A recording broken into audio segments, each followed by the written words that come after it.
పైన నడక నేర్చుకున్నానని, నీ చూపుడు వేలితో లోకాన్నే చూశానని,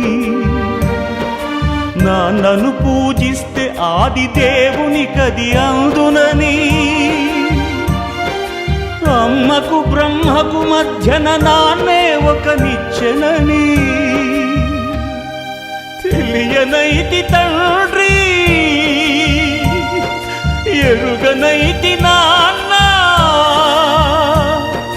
నాన్నంటే నడిచే దేవాలయమని మరచితిని, ఆత్మజ్యోతి చేతుల ఆర్పివేసుకుంటిని.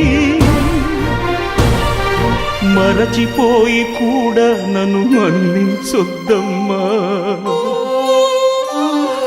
కలనైనా నన్ను కరుణించొద్దు.